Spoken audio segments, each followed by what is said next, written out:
Hello everyone, my name is Vincentia Sekar Arum, and today I will present Stuart House representation theory. So let's talk about the definition first. What is representation? Representation in simple definition, or according to dictionary, refers to the depiction of someone or something, or acting behalf of it in a certain way. On the other broader sense, representation is a way of producing meaning of someone or something through language. And here is the diagram of representation. As we can see here, representation goes through two processes, which are mental representation and language representation. So mental representation is a concept, is, is a representation which involves understanding a concept of words we say in our daily conversation.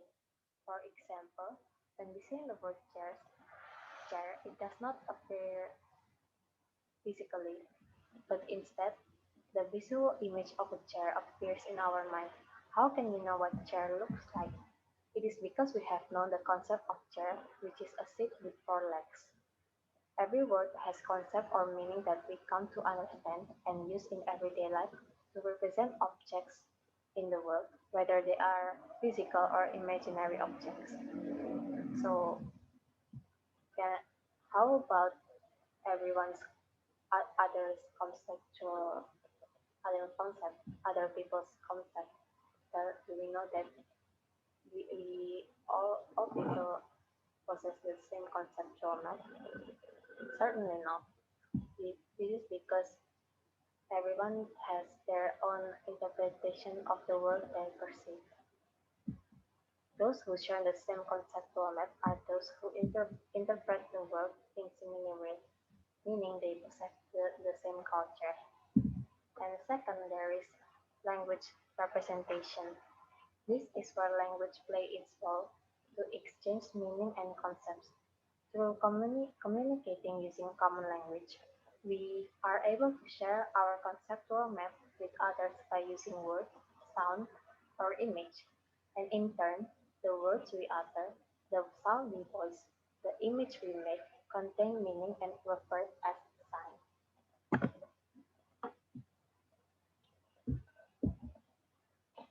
Okay, let's move on to the next part where language representation, where this, I mean, the so from understanding this, the mental and language representation, we are able to grasp that the first process, which is mental representation, enables us to give meaning to the world by creating terms that correspond between people, things, objects, events, and abstract idea, thus creating conceptual maps. On the next process, which is language representation, language constructs correspondences between conceptual map and sign and acts as the representation of it. We move on to the next topic on how representation of meaning through language works. So the following of language representation is divided into three approaches. They are reflective, intentional, and constructionist.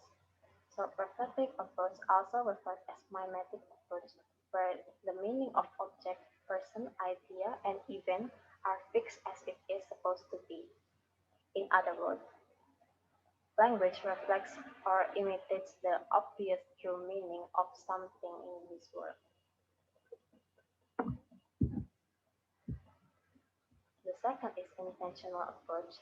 Intentional approach is said words or symbols that hold unique meaning that is intended by the speaker or the author. Although language is able to become our private way to express our way of perceiving the world, it is still bound by social codes and convention. It is up to us to be able to negotiate our personal intended meaning with the rules and conventions in order to be able to be understood by other people.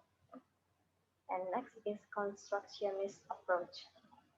So this approach is a approach where neither mimesis or individual user of language determines the meaning, but rather social actors are the ones that construct are the ones who construct meaning using language system to their concepts and signs based on their culture. This approach subsequently produced two variants of approach which is semiotic and discursive. The first is semiotic approach. It is it is concerned with study of science. So accord this approach is according to Saussurian, where language is believed to be a rule-governed system and does not concern with how it is pragmatically used. According to Hall, besides words and images, semiotic approach also considers object itself as signifiers in producing meaning. So next is discursive approach. Discursive approach is an approach that concerns with the relation of power in language and how language operates in culture is based on narratives, statements, proof of image, and discourses that are exercised in text and area of knowledge. These discourses are run by those who have power, by, by those power, meaning that dominant individual or groups. And by doing so, as they acted as the regime of truth. The truth here is not fixed, but rather constructed as absolute truth, where it is linked with power.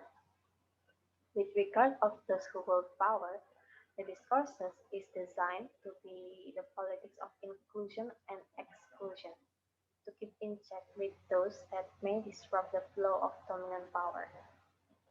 Okay, let's move on to the next slide.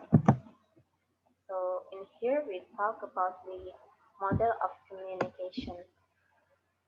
As we can see here, there are two major processes, encoding and decoding. So what is encoding and decoding?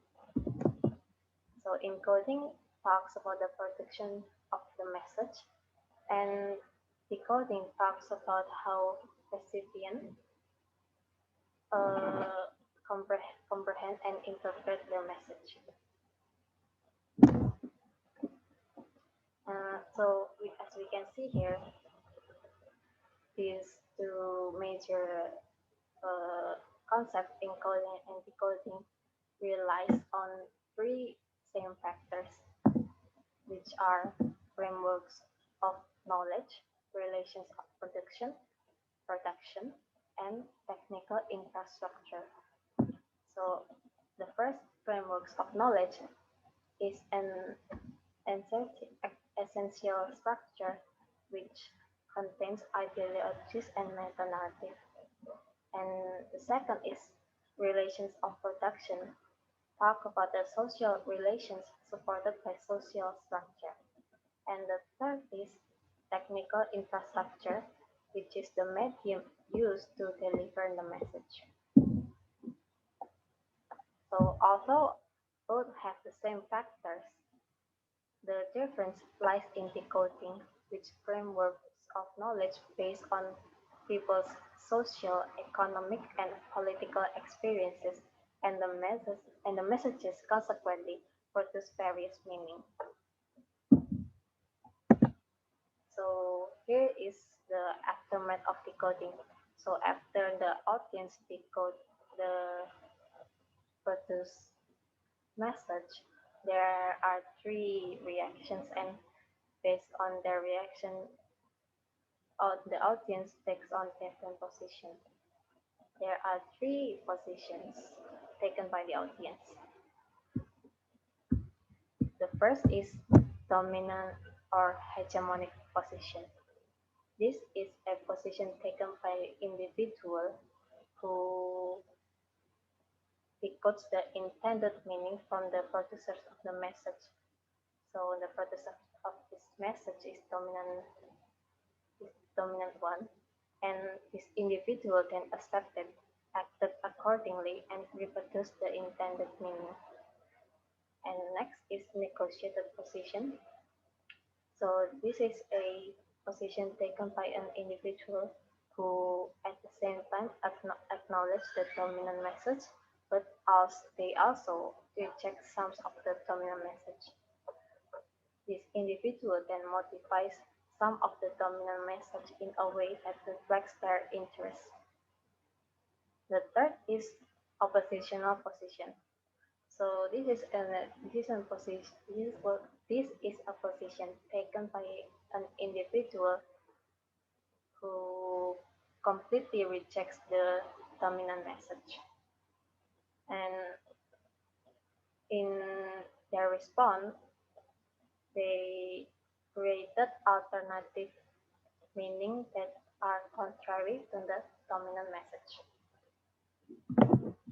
Okay, that's all for my presentation of Stuart Hall's theory of representation.